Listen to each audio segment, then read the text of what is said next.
Hello everyone, welcome to my channel. तो भाई अब हम बात करते हैं हमारी नेक्स्ट डिजीज की, जो कि लेसन 9 से ली गई है कम्युनिटी के अंदर से। तो भाई जो हमारी प्रॉब्लम है वो है ओबेसिटी। तो ओबेसिटी का तो आपको ऑब्वियसली पता ही होगा कि ओबेसिटी होता है मोटापा। ठीक है, तो इन्होंने ओबेसिटी के बारे में बताया कि obesity may be defined as an abnormal growth of the adipose tissues due to an enlargement of fat cell size or an increase in fat cells number of the combinations of both। तो उन्होंने बताया कि obesity को जो परिभाषित किया गया ना, तो उसमें परिभाषित करने में इन्होंने बताया है कि क्या क्या चीजें अब हो जाती है जिनकी वजह से मोटापा हो जाता है। तो अब नॉर्मल क्या क्या हो जाता है, हमारे एडिपोज टिश्यूज जो है वो बढ़ जाते हैं। ठीक है, अब नॉर्मल ग्रोथ किस चीज में होती है, हमारी एडिपोज टिश्यूज के अंदर इनलार्जमेंट ऑफ फैट सेल्स। तो फैट सेल्स का साइज भी हमारा बढ़ जाता है और क्या इंक्रीज हो जाता है, सेल ऑफ नंबर, यानी कि फैट सेल्स ऑफ नंबर जो वो भी इंक्रीज हो जाता है। तो ये सारी चीजों का जो कॉम्बिनेशन होता है ना, उसकी वजह से हमारा क्या हो जाता है, ओबेसिटी यानी कि मोटापा शुरू हो जाता है। तो इन सभी चीजों की जो है एडिपोज टिश्यूज की ग्रोथ बढ़ जाना, फैट सेल्स का साइज बढ़ जाना, फैट सेल्स की ज्यादा मात्रा बढ़ जाना, तो ये सारे कॉम्बिनेशन जो है हमारा मोटापा यानी कि ओबेसिटी लाने में माहिर होते हैं। इनकी वजह से मोटापा आता है। Obesity of the open एक्सप्रेड of the term of body mass index BMI. तो इसमें जो ओबेसिटी जो होती है उसको एक्सप्रेड किया गया है, इसमें जो मास इंडेक्स हमारा बोला जाता है, बीएमआई जिसको बोला जाता है, ठीक है, वो हमारा बढ़ता है। ओवरवेट यूजुअली जो ओबेसिटी होता है, but no can arise from the other cause such as the abnormal muscles development और फ्लूइड रिटेंशन। तो ये सभी चीजें कारण नहीं होती है, जो हमारा वेट बढ़ता है वो हमारा राइज हो सकता है, यानी कि अबनॉर्मल जो मांसपेशियों की ग्रोथ अगर अबनॉर्मल हो रही है, डेवलपमेंट अगर अबनॉर्मल हो रहा है, और फ्लूइड यानी कि पानी अगर बॉडी के अंदर इकट्ठा हो रखा है, तो उसकी वजह से भी हमारा मोटापा जो है वो बढ़ जाता है। तो ये तो रीजन रहते ही रहते हैं, बट यही नहीं होते, और भी इसके रीजन होते हैं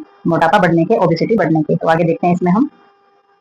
तो इसमें कुछ मेन मेन रीजन मैंने लिए हैं वेट बढ़ने वाले, सामान्य से जो हट करके थे। तो सामान्य तो तुमको पता ही है। तो इसमें सोशियो इकोनॉमिक स्टेटस है। तो इसमें साइको इकोनॉमिक स्टेटस का मतलब ये हो जाता है कि भाई हमारे सामाजिक और आर्थिक जो स्टेटस होता है उसमें बहुत मोटापे को लेकर के बहुत ही गहरा संबंध होता है इसके अंदर। ठीक है, जो स्टडी की गई है, जो हमारा अध्ययन किया गया, तो उसमें हमारा अध्ययन किया गया है कि बहुत ज्यादा गहरा संबंध होता है इसमें, क्लियर डायरेक्ट रिलेशनशिप होता है हमारा सोशियो इकोनॉमिक स्टेटस और ओबेसिटी के बीच में।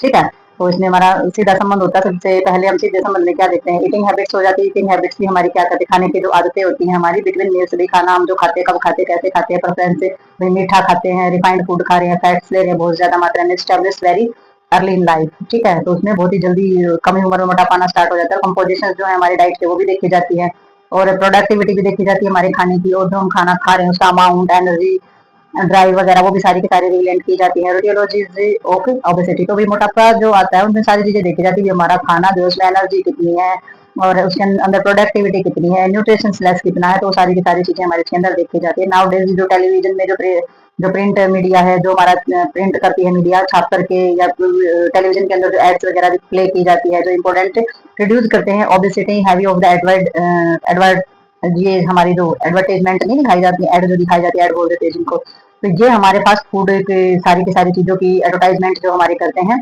और जो हमारी प्रिंट करती है मीडिया जो दिखाती है फास्ट फूड के बारे में, तो इसकी वजह से जो है क्या होता है, एनर्जी डेंस और माइक्रो न्यूट्रिशन फूड जो है वो हमारा सारा का सारा लिया जाता है, जो कि पुअर फूड एंड बेवरेज, यानी कि कोल्ड ड्रिंक्स वगैरह है, पीने के जितने भी जूस वगैरह है, जो पैकेट में आने वाले होते हैं, हमारे जितने भी फास्ट फूड है, जितने भी हमारी जो दुकान में बिकने वाले पैकेजेस फूड हैं, तो उन सभी के अंदर क्या होता है, उन सभी की आदतें हमें क्यों पड़ जाती है, क्योंकि टेलीविजन में हमारे एनवायरमेंट दिखा रखा है, बहुत टेस्टी है, बहुत हेल्दी है, इसमें ये है, इसमें वो है।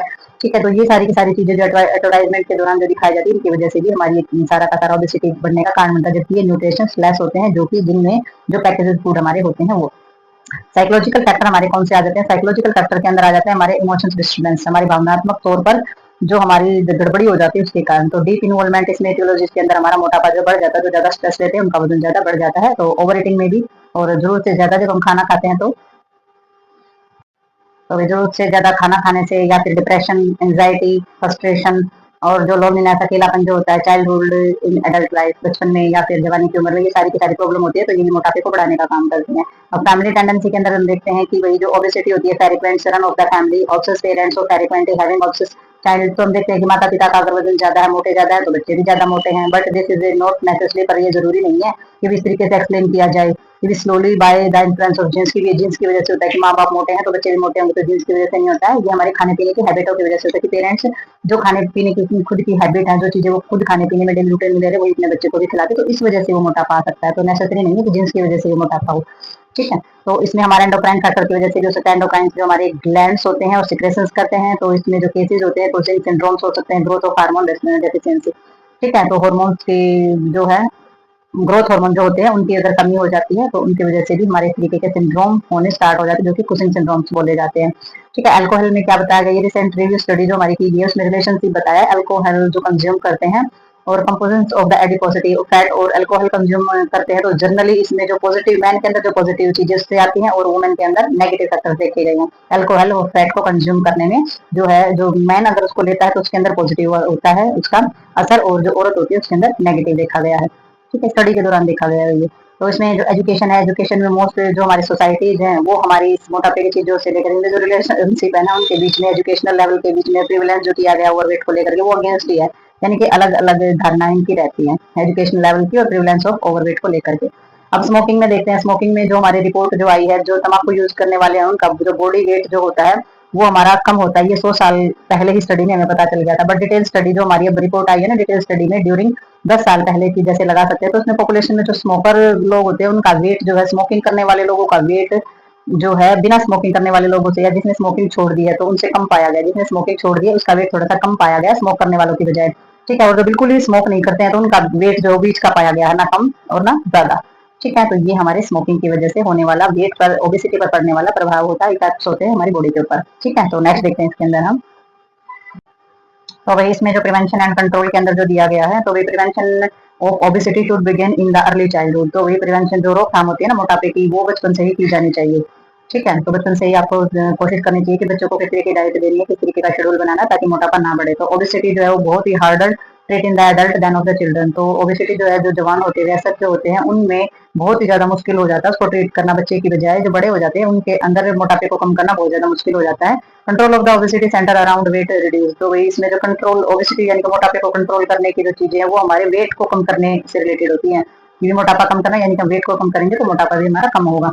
तो this can be achieved by the dietary change. तो वही इसको अचीव करने के लिए हमने सबसे पहले क्या करना है, अपनी डाइट को चेंज करना है, इंक्रीज करनी फिजिकल एक्टिविटी एक्सरसाइज के रूप में, योगा के रूप में, वॉक के रूप में हमने इसको इंक्रीज करना है और कॉम्बिनेशन करना है इन दोनों का भी, फिजिकल एक्टिविटी और डाइटरी दोनों का ही कॉम्बिनेशन करना है हमने इसमें।